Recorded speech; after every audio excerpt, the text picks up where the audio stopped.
देव ना चाहते हुए भी लड़की को देखने जाता है और लड़की के यहाँ पहुँचने के बाद लड़की से बार बार पूछता है, क्या मैं तुम्हें पसंद हूँ?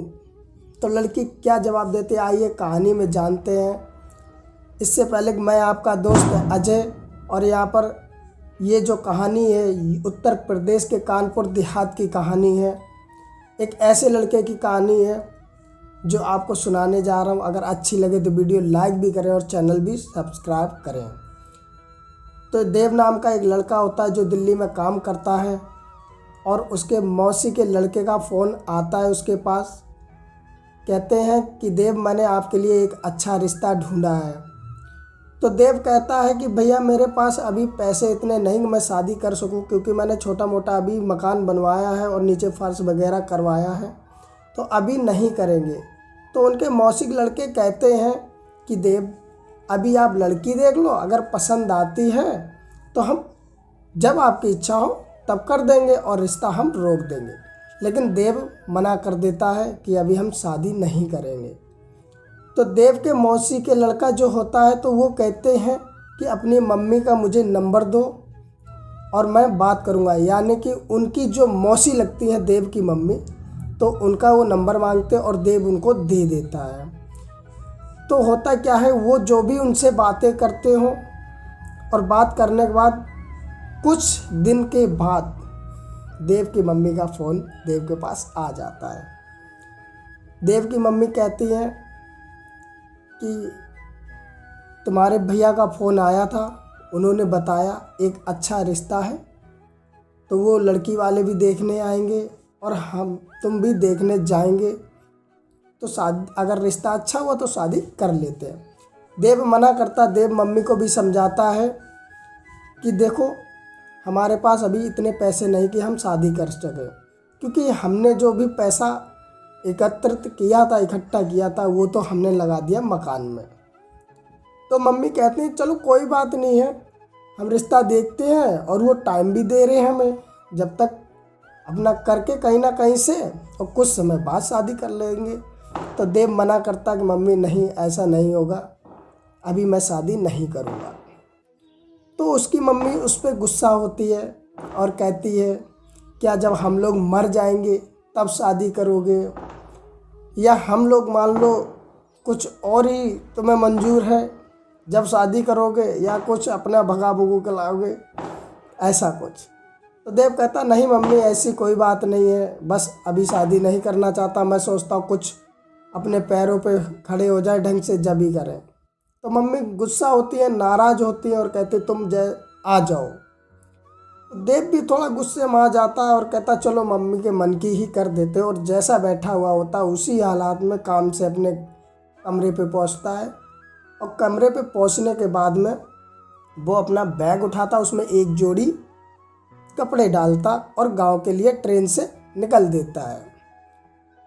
और यहाँ तक कि वो थोड़ा गुस्से में होता है, अपने जूते तक भी नहीं पहनता है और जो स्वदेशी चप्पल होती है उसी में वो गांव के लिए निकल देता है और वो गांव पहुंच जाता है। तो थोड़ी बहुत मम्मी से बात होती तो मम्मी उसकी कहते हैं बेटा लड़की अच्छी हुई तो हम कर लेंगे, इसमें हर्ज ही क्या है, वो हमें टाइम भी दे रहे हैं। तो लड़का भी कहता ठीक है। तो भाई जिस दिन पहुंचता है उस दिन नहा धो के वो तैयार होता है और वो खाना खा रहा होता है, इतने में लड़की वाले आ जाते हैं लड़के को, यानी कि देव को देखने के लिए। तो वो लोग आ जाते हैं तो उसका एक छोटा भाई होता है, तो वो जाता है बाहर कमरे में, उनको बैठाता है, नाश्ता वगैरह कराता है। तो होता ये है कि लड़की वाले पूछते क्या लड़का यही है? तो जो उनके मौसी के लड़के होते हैं देव के, तो वो उन्हें ये नहीं पता था बड़ा है, छोटा वाला है या बड़ा वाला, तो वो कह देते यही है। तो होता क्या है कि लड़की वालों को लड़का नापसंद हो जाता है, क्योंकि वो थोड़ा सा सांवला था और उनकी लड़की थोड़ी सी गोरी थी। तो फिर भैया अंदर आते हैं देव के मौसी का लड़का और पूछते बड़ा कौन? तो जब पूछते हैं तो देव कहता मैं हूँ। तो देव खाना खा के बाहर जाता है, तो उनको जब मौसी के लड़के उनके बताते हैं कि ये इनका बड़ा लड़का है, तो वो सब खुश हो जाते देख के और उनको पास में बिठा लेते हैं। अब होता ऐसा है कि देव का तो बिल्कुल भी मन नहीं था, अपनी मम्मी के कहने पर वो घर पे आ गया था। तो लड़की वाले की तरफ से सवाल कुछ पूछे जाते हैं, हर कोई पूछता है, उन्होंने भी पूछा। सबसे पहले पूछा कि आप पढ़े कितने हो। तो देव ओनली 9th पास था। उसकी कहानी ये थी कि बचपन में पिताजी ख़त्म हो गए, मम्मी ने सिलाई करके उसको पढ़ाया। तो उसकी आगे हिस्ट्री ऐसी कि उसे खुद दिखने लगा मैं ज़्यादा कुछ कर नहीं सकता, इसलिए पढ़ाई छोड़ो, अपने हाथ पैरों पे खड़े हो जाओ, वही बहुत है। वो 9th पढ़ा था, वो बिल्कुल क्लियर कह देता है कि मैं 9th पढ़ा हूँ, क्योंकि उसके मन में वैसे ही बता ये लोग भाग जाएं और शादी कैंसिल हो जाए। जब वो कहता 9th पढ़े तो वो पूछते काम क्या करते हो, तो काम भी जो भी करता तो उसने काम भी वही बता दिया। यानी कि जो जो वो पूछते गए उन्होंने जो पूछा उसने खुल के बता दिया उसमें। उस समय बाद लड़की वाले जो भी आए थे वो कह देते हैं कि मुझे आप पसंद हो, क्या आप मेरी लड़की देख के शादी करोगे या ऐसे ही। तो देव कहता है कि मैं तो देख के ही करूँगा, बिना देखे कौन करता है, आज का ज़माना भी कुछ ऐसा ही है। तो देव से लड़की वाले कहते हैं ठीक आप हमारे साथ चलो और लड़की देख लो। तो देव को कहाँ शादी करनी थी, वो मना कर देता कि आज नहीं चलेंगे, हम जो आएंगे नवरात्रि, यानी कि 2-3 महीने बाद नवरात्रि पड़ने वाली थी। तो देव कहता है कि हम उस नवरात्रि में आएंगे। तो लड़की वाले कहते नहीं ऐसा नहीं, अगर आप आज नहीं जा सकते हो तो आप कल आ जाना, क्योंकि अगर आपको लड़की पसंद आई तो रिश्ता करेंगे और नहीं पसंद आएगी तो हम रिश्ता और कहीं देखेंगे। तो मोहल्ले भी 2-4 होते देव के, वो भी कहते सही बात सही बात। तो देव के ऊपर दबाव पड़ता है, तो देव कहता ठीक है हम आपके यहाँ कल आएंगे। अब लड़की वाले तो चले जाते, लेकिन देव टेंशन में बैठा कि दिल्ली से जब चला था तो एक जोड़ी कपड़े डाल के आया था, वो भी नहा धो के आज पहन लिए, अब कल पहन क्या जाए। यहाँ तक कि वो जूते भी नहीं लाया था अपने, बड़ी टेंशन। अब होता है ऐसा, चलो वो दिन धीरे धीरे बीत जाता है, दिन आता है दूसरा, जिस दिन लड़की देखने जाना था। तो वहाँ पर उसके कुछ दोस्त बैठे होते, तो वो कहते चलो ऐसा करो हमारे कपड़े ले जाना। तो देव कहता ठीक है। अब पड़ोस में एक दोस्त ही होता है, तो उनके यहाँ कपड़े देखने जाता है। तो सारे कपड़े देखने के बाद एक पैंट ब्लैक कलर का उसको पसंद आता है, जीन्स का, वो ले लेता है। और शर्ट जो वो दिल्ली से पहन गया उसे कुछ ठीक ठाक लग रही थी, तो शर्ट वो पहन लेता है। अब होता क्या है कि अब जूते बिना मामला ख़राब है। अब देव कहता जूते क्या करें, तो उसे जूते दिखते अपने छोटे भाई के। तो वो कहते हैं अपने छोटे भाई से कहता कि जूते मुझे दे दो। तो 1 नंबर छोटे थे, तो देव पहन लेता और आगे की उंगलियां मोड़ के जूते पहन के रेडी हो जाता। तो देव की मम्मी, देव की बहन जाती है लड़की को देखने के लिए। छोटा भाई जाता नहीं, वो कहता मेरे जूते आपने पहन लिए, तो वो नहीं गया। अब होता क्या है कि रास्ते में गाड़ी पे बैठ के जा रहा होता है देव, तो रास्ते में उसे जो भी लड़की दिखती तो एक अलग ही उसकी थिंकिंग थी। वो लड़की देखता, मन में सोचता ऐसी होगी तो शादी करेंगे और ऐसी होगी तो शादी नहीं करेंगे। कहने का मतलब जितनी भी लड़कियां उसे दिखती हैं वो यही सोचता है कि अच्छी लड़की दिखती तो वो सोचता था कि ऐसी होगी तो कर लेंगे, और कोई अच्छी नहीं दिखती थी तो सोचता था ऐसी होगी तो हम नहीं करेंगे। होते होते धीरे धीरे देव पहुंच जाता है लड़की वालों के घर पे, और वहां जाके एक बाहर कमरा होता है, वहां सबको बिठा दिया जाता है, वहाँ नाश्ता दिया जाता है, नाश्ता होता है। उसके बाद में कुछ समय बाद देव बैठा होता है और लड़की चाय लेकर आती है। जब लड़की की एंट्री होती है तो देव उसकी तरफ देखता तो लड़की के चेहरे पे बहुत दाने दाने दाने होते हैं, और जहाँ पर लड़की खड़ी होती है वहाँ पर कुछ जगह खाली होती, तो लड़की थोड़ी छोटी लगती है। तो देव के मन में चलता है कि काश मैं अभी यहाँ से निकल के भाग जाऊँ, क्योंकि देव भी नहीं चाहता था अभी मेरी शादी हो, और घर वाले के दबाव में देव कर रहा था। तो वो देखने गया था लड़की को। कोई नहीं चाय पीते हैं। उसके बाद धीरे धीरे धीरे सब लोग अंदर जाने लगते हैं। बाद में देव भी बुलाया जाता है। जब देव अंदर जाता है तो अंदर कमरे में उसको बिठाया जाता है। एक खाट पड़ी होती उस पर बिठाया जाता है और काफ़ी सारी वहाँ पर भीड़ लगी होती है, ये देखने के लिए कि जो लड़का देखने आया वो लड़का कैसा है। देव सुंदर होता है, गोरा होता है। देव को हर कोई पसंद कर लेता है। पर देव अब उस लड़की को ढूंढ रहा था जो चाय रखने आई थी, यानी कि लड़की का नाम होता है करुणा। तो देव करुणा को ढूंढ रहा होता है, निगाहें तलाश रही होती कि वो लड़की कहाँ है, मैं भी देखूं, सही से मैंने देख नहीं पाया। तो थोड़ी देर बाद उसकी नज़र पड़ती, लड़की पास में बैठी होती है और देव के ऊपर पंखा कर रही होती है। होता ऐसा कि कभी देव करुणा को देखता और कभी करुणा देव को देखती। जब आपस में दोनों की नज़रें टकरा जाती तो दिल भी धड़कते और नज़रें भी झुक जाती, मन में अलग अलग विचार। काफ़ी देर देखने के बाद देव को कुछ कुछ चेहरा लड़की का अच्छा लगने लगा। होता ऐसा, थोड़ी देर बात होने के बाद करुणा की मम्मी आती है और देव से पूछती हैं कि देव, क्या मेरी लड़की आपको पसंद है? तो देव भी दिल्ली का होता है और देव को भी लड़की थोड़ी थोड़ी पसंद आने लगती है। तो अब वो देव सोचता है कि चलो थोड़ा सा अब हंसी मजाक भी कर लिया जाए, अपने मन में ही सोचता है।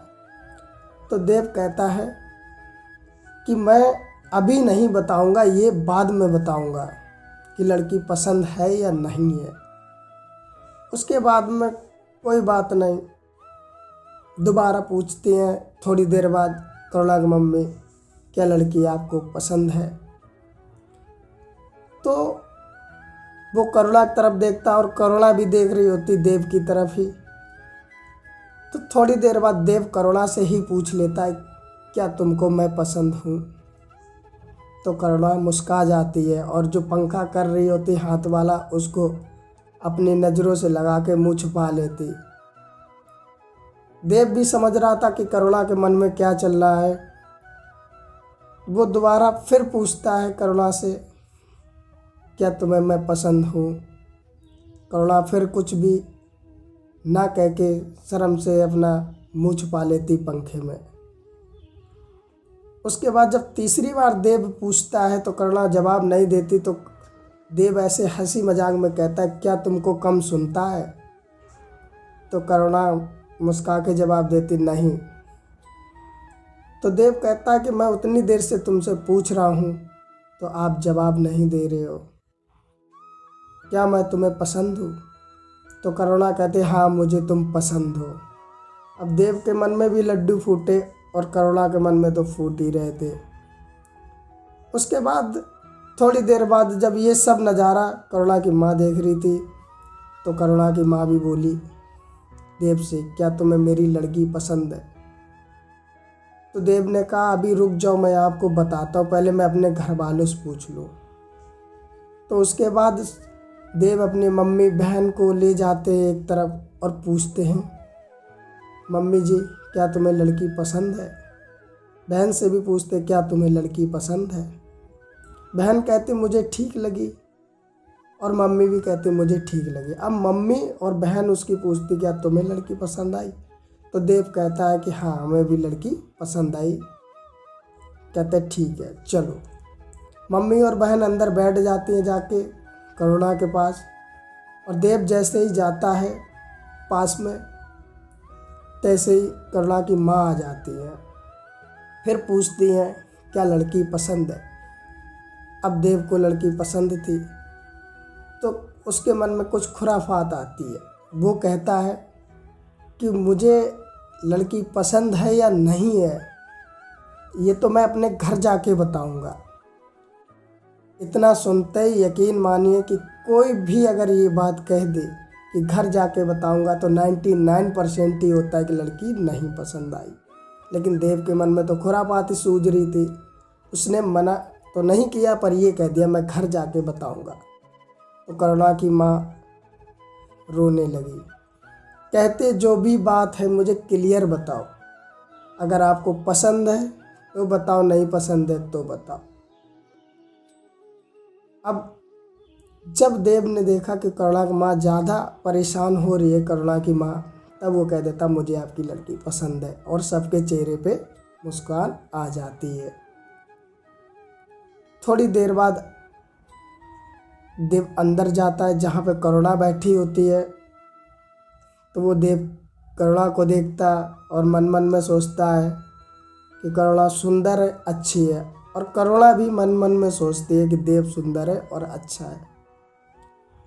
अब सब लोग वहाँ पर खाना खाते, उसके बाद चलने का नंबर आता तो देव का मन ही नहीं होता है जाने के लिए, क्योंकि करुणा की थोड़ी देर की मुलाकात देव के दिल पे बहुत गहरा असर कर गई, और करुणा का भी मन हो रहा था कि देव के साथ में साथ ना छूटे।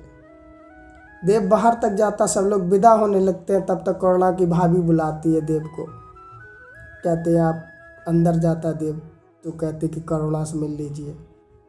फिर थोड़ा सा जैसे ही मिल पाती, बाहर से आवाज़ आ जाती है, तो करुणा कहती है कि आप मुझे पसंद हो और आप भी बताओ, तो देव भी कहता मुझे भी आप पसंद हो। और इसी के साथ हंसी खुशी देव घर चला जाता, और देव की कुछ समय बाद करुणा से ही शादी हो जाती है, और वो राजी खुशी जीवन बिताने लगते हैं। तो दोस्तों, कहानी यही ख़त्म हुई। वीडियो आपको कैसी लगी कमेंट में ज़रूर बताएं, और एक लाइक भी कर दें, और ऐसी वीडियो और चाहिए तो चैनल को भी सब्सक्राइब कर लें। मिलते हैं किसी नेक्स्ट वीडियो में, फिर किसी नई कहानी के साथ। तब तक के लिए नमस्कार।